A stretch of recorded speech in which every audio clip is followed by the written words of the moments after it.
every time I push it back, the grades go down a teeny bit. The grades are fine, so I'm not really worried about that. That looks like what we're doing here. Things could change, but you know, if you want it earlier, if you want it tonight, let me know. We'll think off one right now. So that's my plan. I don't know how we got so far ahead, honestly. So maybe I'll just talk. Okay, here we go. Same old game. 2 minutes early. I'll take 2 minutes to open. I'll wait for one time today.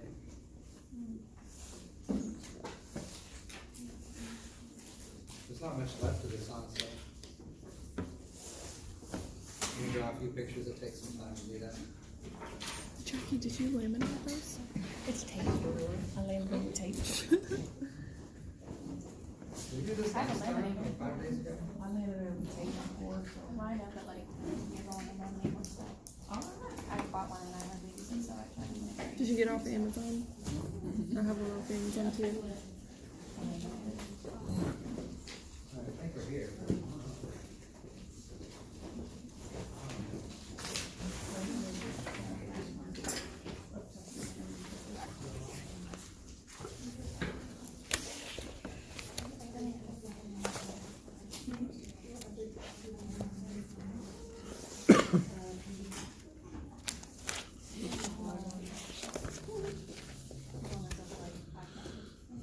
Okay, we got past the worst of this chapter, all that F and stuff. I'll show you how to deal with that later.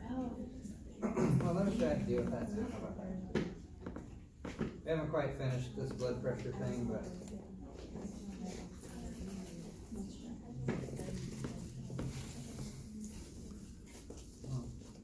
so this 5-star image, well, we're going to deal with it more there. Still got the green part we haven't even talked about yet. That's lymph. That's this next chapter.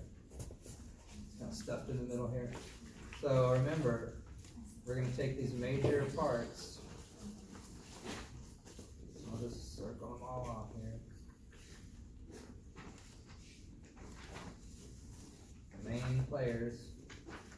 We know all their names and all the stuff because we studied it already. But on the test, I'm saying you're going to see this in many ways. Here's what I would do. Pick 2 places. Any 2 you want. I don't know, pick 2 right now. Thoracic artery and capillary. Let's pick 2 spots. And then tell me about flow. Which area will have bigger flow, faster flow? The elastic arteries or the capillaries? Elastic arteries. Which one? The arteries will. Why? They're bigger, yeah, and they're going to be, the pumps right beside them are going to be under more pressure, right? That's how the studies say, if I'm going to compare that to that, he wins the flow there, right? Let's look at this, look at some more. Let's look at resistance. I'm going to leave that up there. F is one track. PR, right? I always do that. PR, peripheral resistance. We can do the same kind of a thing here, but let me change it a little bit. Let's just compare elastic arteries with arterioles. Where is the higher peripheral resistance? Arterioles. Well, it better be because they're called resistance vessels. I mean, some of it's easy. There's higher peripheral resistance there compared to up there, right? Blood pressure, or just pressure in general, right? Pressure is something you should look. Do it again. Do elastic arteries with capillaries. I'm doing really dramatic ones so they stand out, but elastic arteries, capillaries, where's the pressure higher? Or pressure is higher in the elastic arteries. Pumps right in front of it. What's the pressure up there in the elastic arteries? 120 over 80. We'll get there in a second. This 120. What's it down there in the capillaries? It's low, not 0. 25-ish, right? That's much. Again, we haven't finished the story, but this is how to play the game. I would also look at volume. Where's the most volume going to be here? Not the arteries. The veins, because they're called what? Capacitance vessels, telling you they hold material. That's how to play this game here, is take these major ideas and compare any 2 points to say which of those 2 points has the higher flow, higher resistance, higher pressure, higher volume. You'll see they're all related if you do this enough. You'll see they're all related to each other. But that's how some of you will get got by that, is when it gets to the big letters and trying to figure out where this is bigger and smaller. A lot of people just guess.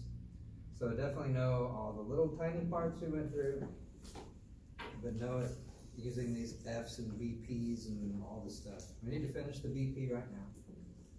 So it'll make a teeny more sense to This chapter really doesn't make sense. It still doesn't make sense to me. In fact, I have my final slide on here. Did I have it? Oh, I took it off. It's a frightening, scary, horrible picture of blood pressure. It used to scare people with it. I'm taking it off. Okay. You take someone's blood pressure at the hospital or whatever. What do you tell them? What do you report to them? 2 numbers, they say, all together? How many have done this before? How many taken blood pressure? You say what? 2 numbers, right? X over Y? S over D? Makes more sense, probably, right? What's the S for? Squeeze, right? This is the systolic pressure, the pressure of the squeeze, versus the diastolic pressure, the diastolic pressure, the pressure of what squeezes? What squeezes? The heart, I know, but what part? What part matters? I've said this a few times, right? Which of these 4 chambers we don't give a damn about when we consider pressure? Well, you 2 are out, because you suck, right? You barely do anything. So what about the other 2? Who's the meat pump? This dude, right? Left. Left side's the big fat boy, right? He can pump, so I don't care about you either. When we get blood pressure, we're talking about the squeeze pressure of the left ventricle and the release pressure of the left ventricle. It's left ventricular systolic pressure over left ventricular diastolic pressure. We don't care about the other chambers at all. We certainly don't care about the pulmonary pressure on the other side of the heart at all. This side we don't care about unless you have some sort of problem. Normally, I mean, that's the systemic pump, the left side. That's the pump that we have to worry about because it's got to pump from the top of the head to the bottom of the toes. So when you hear someone's blood pressure, you're talking about it, you're measuring it, you're measuring ventricular squeeze pressure. And then what's the pressure of the blood when it opens back up? There's still pressure there. You're not just going to lose all your blood pressure. That would be bad. So what are the normal numbers here? 120 over 80 for a man, 110 over 70, whatever, you know, it varies though. It's somewhere about that number. That's about normal, right? 150 would be high for anybody, right? 200 super high, right? So what's the units? Miles per hour? What's the units here? Yeah, right? Millimeters of mercury. Same thing they use to measure barometric pressure and a lot of other pressures is millimeters of mercury. So a lot of people who do this for a living, take blood pressure, don't know this. So make sure if you do take blood pressure, you actually know what you're measuring. You're measuring the squeeze pressure and the relaxed pressure of the left ventricle. Obviously, you're not sticking a tube into the heart. But we know this heart is connected to my tubes, right? So when this squeezes, that pressure wave will go all the way down all of my arteries. I can probably pick an artery that's easy to get to, like right in here, and I can probably feel that happen, right? Very simply. There's harder ones to get to, right? We call them pressure points, wherever that slide, there they are, the pressure points. Some of them are easy to get to, some of them are not. So that's what this talk is about. So the pumping of the heart generates this flow. That's the source of the pressure. We kind of mentioned that last time, but I'll just redraw what I drew. I'll go to the toes just for the example. Beautiful toes. So where's the highest pressure in the system? Well, here it's the heart, right? The lowest pressure is not in the toes. I know that's when it's trying to get back to the heart. But what we're saying here is in this system, from heart to toe, here's the low. It declines, right? We know this though. You squeeze it, you're going to lose pressure the entire way. Why would the steepest drop occur in the arterioles? Because that's the resistance, right? We have that combined effect of all the PR. And there we see that it really starts to slow down. We lose not only, we lose flow and we lose pressure. There it is right there. Look at the steepest drop. Arterioles. Remember we had that problem though last time. We're going from a big pipe to a small pipe, an arteriole. Remember this problem we had? Yeah, we're going to get a bunch of resistance, but that should translate to what? It should translate to high pressure. Remember, resistance is proportional to the pressure. So what is actually happening? We have the steepest drop. That shouldn't make sense if you're studying. What is the answer here? Has anyone thought about it yet? Thought about why that is? Is it because there's such a small amount of blood, Nope. pressure and ratio? It's not. It's the same amount of blood. It's because I've deceived you in my picture. It doesn't actually do this. It's kind of if you think about it that way, you get stuck. But here's what it actually does. Remember, you got this big pipe that's gonna break into small arterioles, but it's gonna break into a bunch of them, right? That's the ice pick and the garden hose idea.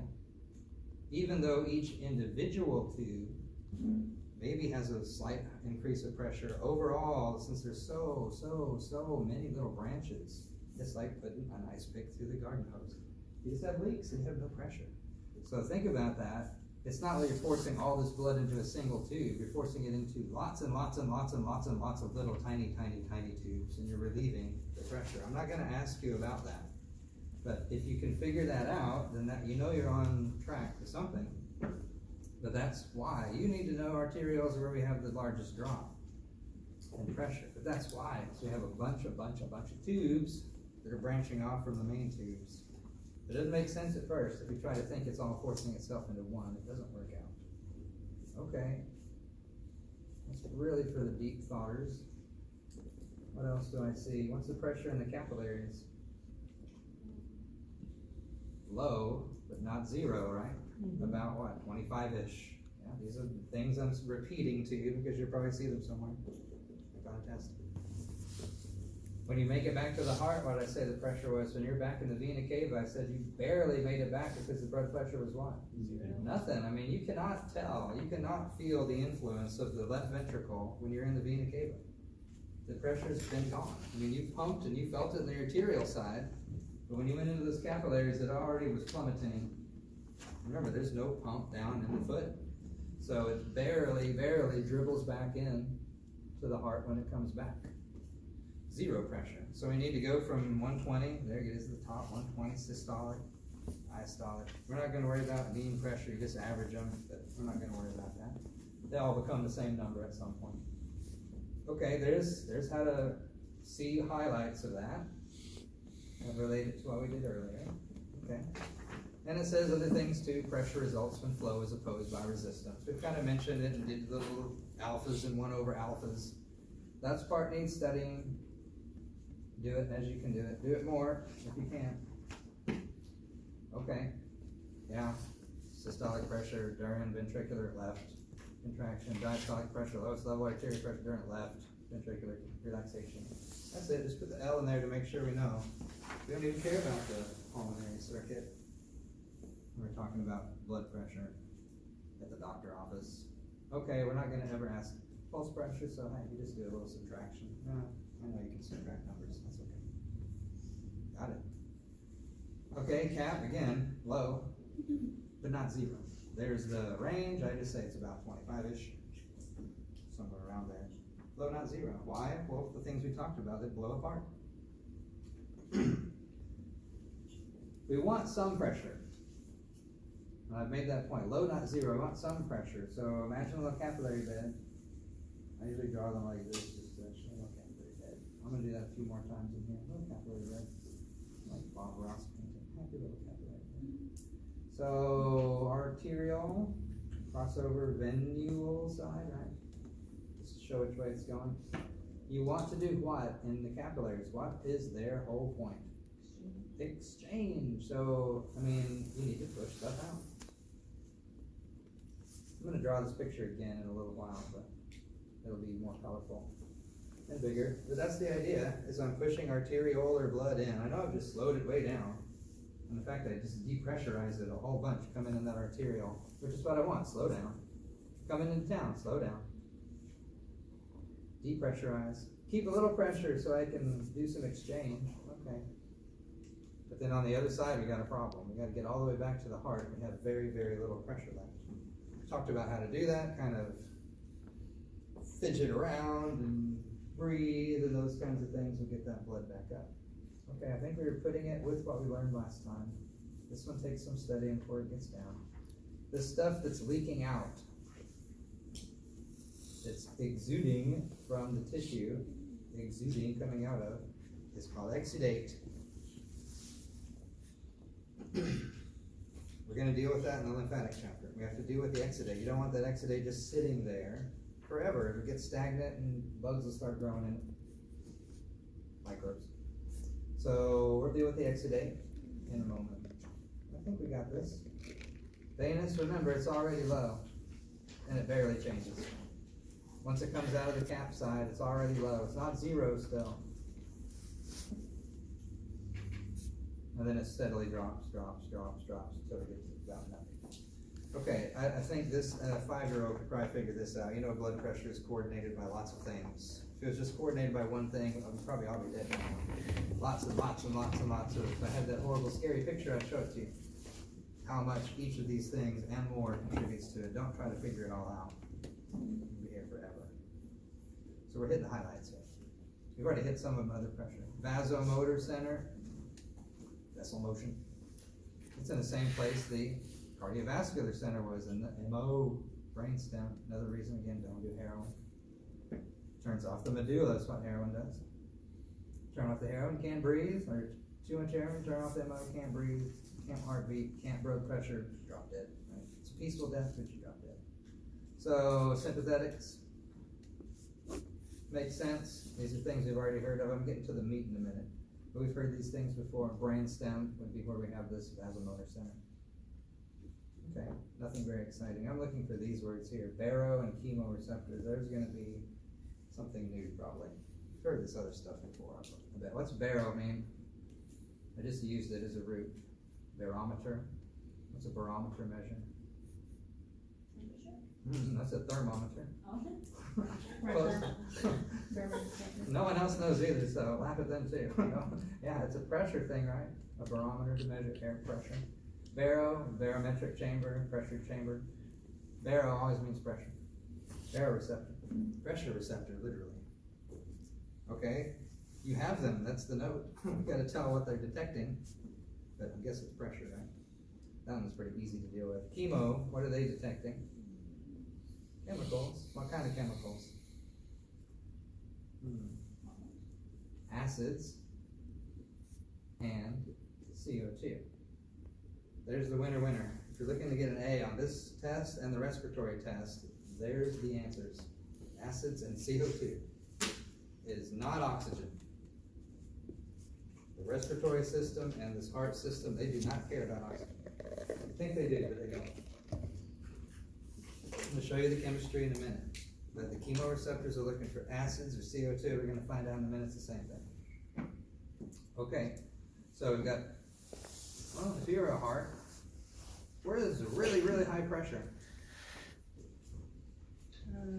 In the tube, right when you come out. What's that called? An aorta. Yeah, that's where the super highest pressure is. I bet if I were going to put some baroreceptors and chemoreceptors, that's where I'd put them. And that's where they're going to be on the next slides. We're going to have them in the walls of the aorta. Better be there because that, I mean, I'm not going to have them in my little toesies. So what? It's not under pressure down there. Who cares? I might also, remember there's going to be these smokestacks coming up we're going to talk about? They're going to crawl up the neck somehow. Don't draw this like I'm doing, but some of these arteries are going to go up to the neck and the brain, right? And I probably don't want to blow them out. So I'd probably have some up here, and these neck arteries. What are the big arteries in the neck called? Carotids, yeah. Look at the spelling.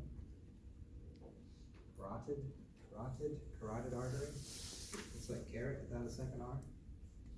I get keratoid all the time, the keratoid artery. That literally means shaped like a carrot. Keratoid. So carotid arteries. There's another place I would find these receptors in the big arteries of the neck. Remember that, right? Large elastic arteries like the aorta, arteries in the neck like the carotid. That makes sense where you would put them, not in your toes. And that's exactly, if I were going to design that, that's where I would put them too. Is in the big neck arteries and the big aorta, where you have massive pressure. Okay, let's see if it says that somewhere down here. Oh, there it is. Carotid sinuses, aortic arch, large artery. Oh, we got it. That's it. That's what I'm just showing you. They're in strategic locations. Again, it's useless to put. If you have a little town in the middle of West Texas, you probably shouldn't put a spy there, right? Don't have KGB agents in a little town in West Texas, so don't do it. Put it where it makes sense, right? In these very stressful pressure areas. The carotids, other large arteries of the neck. Aortic arch. Makes sense for that. Makes sense. That's all we're saying is, hey, it makes sense that they're there. But what will be more important is the chemo stuff coming up right here. So all I'm saying is, who cares? We got it. We got it. Pressure, got it. This is more important. This will come back in the respiratory chapter. It says that triple star down there too. You're gonna find out even though the heart sets its own rhythm, and the blood pressure, of course, is set by the brain and some of the heart's action, but the lungs are gonna be run by the same exact chemistry. I'm gonna show it to you right here at the bottom. So hold your breath. Remember, we said what are the 2 things the chemoreceptors are looking for? Well, there's the CO2 part. Where's the acids? Yeah, drop in pH. If you don't remember, a drop in pH means more acid. Acidity, the numbers are dropping. pH 0 is about as acidic as you can get. So just remember, people forget that. As the pH drops, and we usually do something like this. Do I want to do it? No, I don't want to do it. As the pH drops, we get more acidic. I was going to put a fish symbol, but let's not. Okay? You can memorize what that says there. Blah, blah, blah, blah, blah, blah, blah. But how about just figure it out? So let's figure it out real quick. Let's just think about it, and you can think about what your respiratory function's doing too. Hold your breath. When you hold your breath, the problem with holding your breath, let's stop breathing real quick and tell me what the problem is. What is the problem with stopping breathing? If you're saying is I can't get oxygen, that's wrong. Okay, and I want you to scrub that out of your mind. So the problem with stopping breathing is you're not blowing out CO2. That's the problem. The oxygen, who cares? That'll come later when you're almost dead. Then your body will say, oh, I need oxygen. But right now, if you're stop breathing, or you hold your breath to see how long you can do it, the reason it becomes an issue very quickly, within about a minute, is you're holding CO2. So think about that. I'm holding my breath, or I'm breathing really slowly, like hypoventilation. We'll get to there in the next chapters. What is inside of your lungs where you are holding a lot of the CO2? Water. Lots of water in the lungs. It's very humid. In the lungs, this CO2 combines with water to form. Does anyone know this? This is all over every test you'll take. H2CO3. What is H2CO3? Carbonic acid. Same thing in your Dr. Pepper to make it go bubble, bubble, bubble. But you create this in your body. Hold your breath for a minute. You'll start making carbonic acid in your lungs. Doesn't take long. Acids do what acids do. They dissociate into ions. So give it a split second. That carbonic acid you created by going starts to turn into H ions and HCO3 negative. 2 ions. This one's called bicarbonate. I bet you've heard some of this somewhere. But man, it's so important. It sneaks its way on every nursing test I've ever seen. In some way, you may not notice that it has, but I do. If you have a question on the Bohr effect, that's in there somewhere. If you have a question on the chloride shift, it's in there somewhere. If you have a question on cardio acceleration and these kinds of chemo, it's in there somewhere. So there's a whole bunch of little things hidden in this. Think about it again. If you hold your breath, you're increasing the amount of CO2. That means you're increasing the amount of acid, right? What are the things the chemoreceptors are looking for? CO2. There's where the acid comes from. The CO2 turns into acid. That will cause a pH to drop. You're accumulating these hydrogens. We don't need to understand all of chemistry and pH. I'm just saying that equation is super important. And it's the first time we've seen it. We'll see it many other times in here before we get done with this. You could do the other thing. You could start hyperventilating and flip all the arrows. That's where you go into respiratory acidosis and alkalosis and those kinds of things. They all come from this idea here. But we learn it first in the heart. So, what do you need to know here? Well, there's baroreceptors and chemoreceptors to monitor all this pressure stuff, and lots of other things we don't even mention. The baroreceptors, chemoreceptors in strategic places, like there. What are they looking for? Baroreceptors, pressure. Easy. What are the chemoreceptors looking for? CO2 and acid, not oxygen.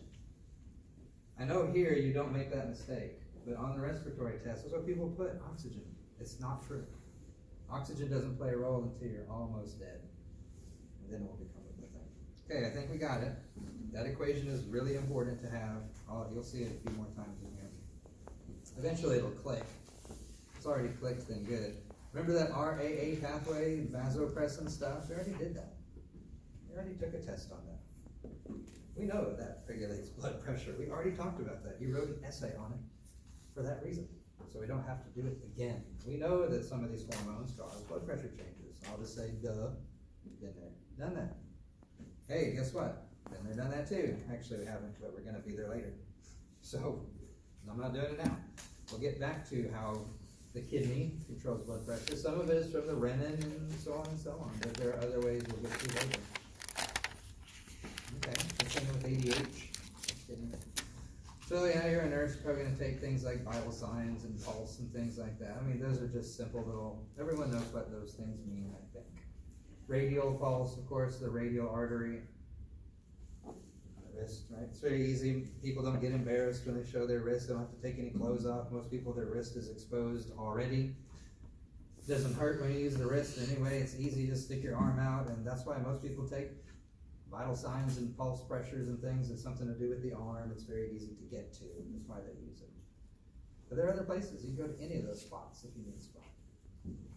Okay, what's the little cuff called? The blood pressure cuff? Oh, there it is. There's the fancy word, I would know it. Sphygmomanometer, that's what it's called. Let's say it slowly. I saw that in my backseat of the car once when I was a little kid. Thought my parents were gonna die. I was like, what the hell is that thing? It's a blood pressure cuff. Sphygmomanometer, it's a crazy ass word. I will not ask you to spell it.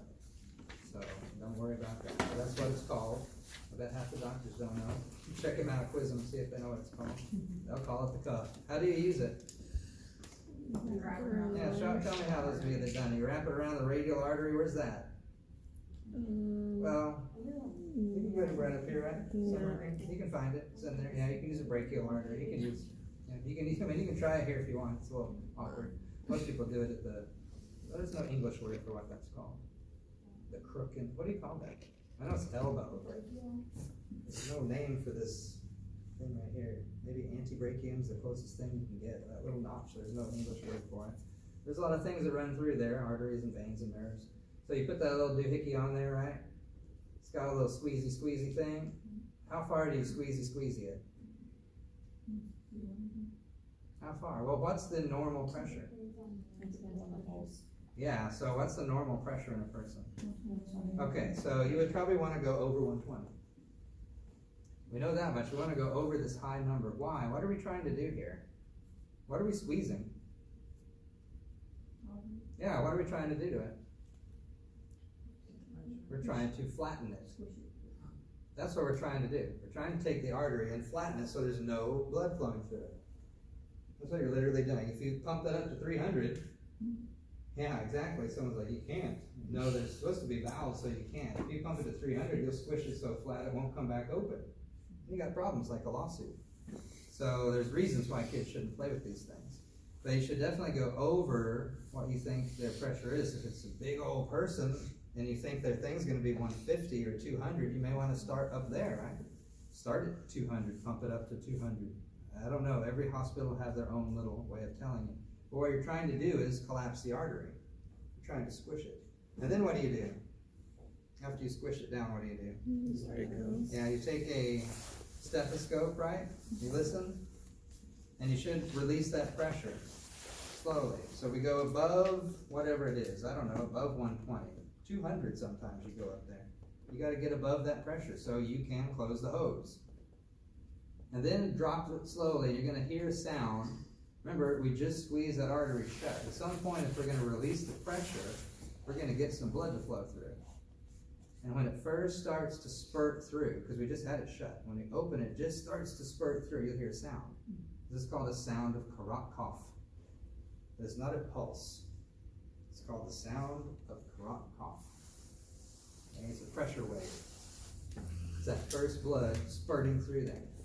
And then you keep dropping it. That's the first number you write down. Right? Sound first occurs as blood starts to spurt through the artery. That's the first number. If it was 137 that you heard that noise, you put 137. Okay, and then you listen and listen and listen, and when the sound disappears, that means that the artery's open. And that's gonna be your lowest pressure. You write that number down, 78. So that's how to do it. If you've ever done it, it's probably, they train you a certain way to do it, but that's the basic ways, and that's what you're doing when you're doing it. You wanna squeeze it all the way, open it up and listen for a sound of karok. I'm gonna definitely ask you to spell that one.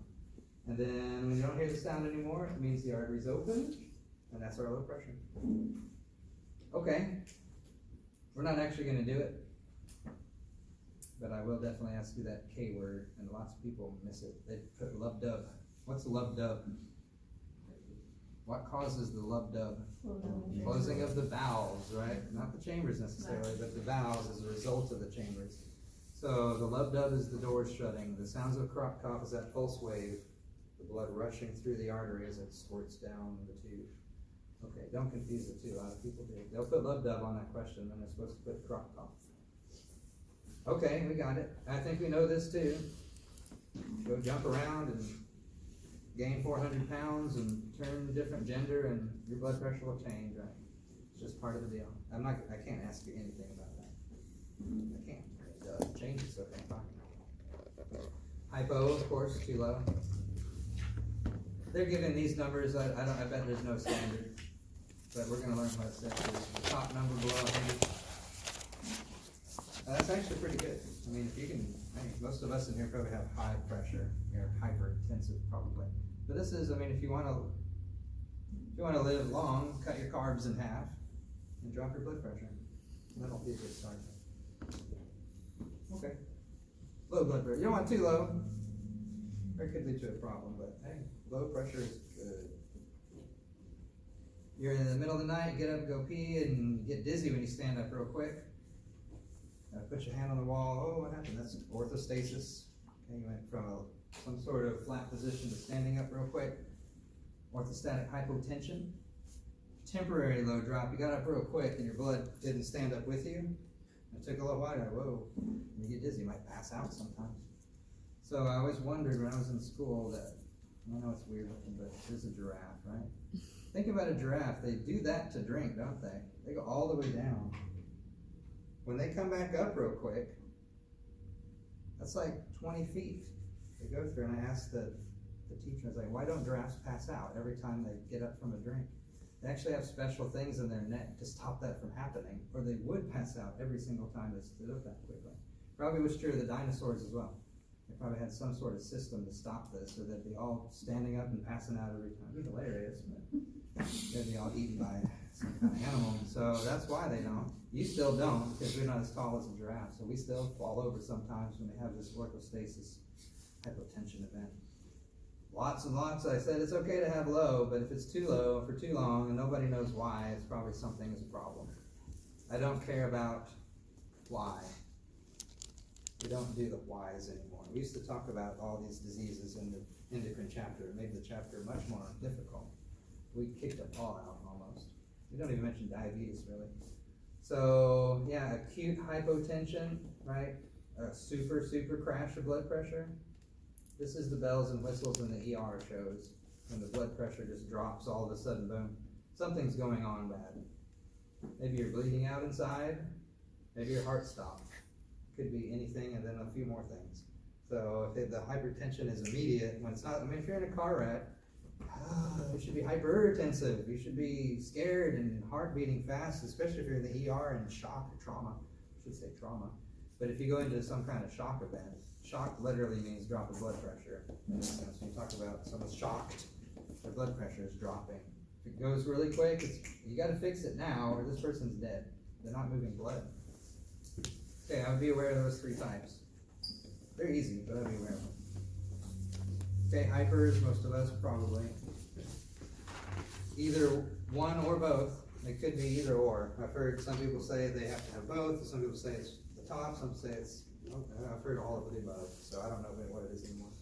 It's above those numbers. And 200, you'll see people come into the hospital with 200 blood pressure. It's way too high. And that's like, when is he going to drop over? So yeah, we see that if you're carrying a lot of weight, you're carrying a lot of extra stuff, pressure is with that. For every pound of fat you put on, you have to put blood vessels into that fat to feed it. And so you're adding more vessels, then more to feed the vessels, and more fat to feed the vessels, and the vessels to feed the fat, and the fat to feed the vessels, and you got trouble. You get in this spiral. Tell you that if I lock you in a closet for a week, you will lose weight. Definitely. Okay, perfusion. I'm gonna throw these at you real quick and draw, okay, this is where we link into the lymphatic cascade. So, perfusion. When you think of perfusion in here, just go straight to the word exchange. Trust me, it makes every question so easy if you just do it. So, do it, substitute it. When you're gonna have a question about perfusion, read it as exchange, and I bet it will solve your problem immediately. It's just a fancy word for exchange. We'll see it better when we get to respiration, when we're breathing in and then you have to breathe in, ventilate, and then perfuse. Later you have to do the exchange. What's being exchanged? Well, O2, CO2, right? Gas exchange. We know this. Other things too. Even whenever you talk about capillaries and exchange, we normally think of CO2 and O2, but there's lots of reasons why capillaries exchange things, including hormones and other things too. So when you see perfusion, think exchange, think of capillaries. And you probably see the answer immediately. And I don't know what this really helps.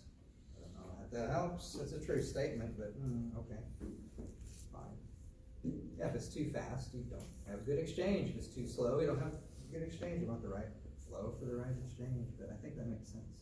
There used to be another slide here, and I always forget that until I see it, and I say, oh, it's gone. So we need to do a picture here probably, oh, right there, to fix this problem, because the slide's missing. So half the story's here, but half is gone. So I'm going to draw my little capillary bed here. And this is going to link into, I'm going to make that higher. I'm going to link that into the lymphatic system all at the same time here. This will probably get involved. Is that on the screen? Okay. What would that evolve? Someone said it 2 minutes. What would that evolve? I don't know. I don't know that word.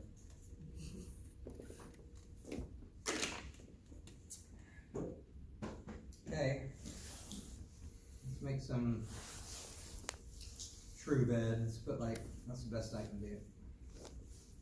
I'm not gonna do 100 of them, but there, you know, there's a true capillary bed. Sphincters are open. Come on in for business. You gotta define where we are. There's the arteriolar side, here's the venular side. You can see flow going across the cap. Okay. So this does with, no, we're in the blood pressure chapter. So we've seen some of this. I said, what's the pressure down here?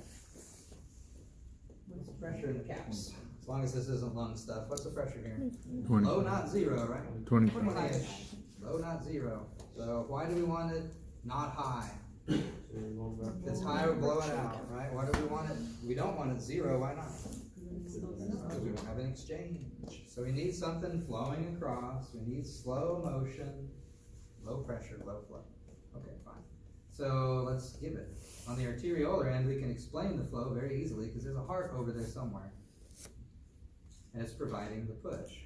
We know by the time we get down here, we just went through the arterioles and we had a huge steep drop of pressure. Okay, but there's still pressure there. So the pressure of the heart we call HP. Remember that? I'll show it here again. Hydrostatic pressure.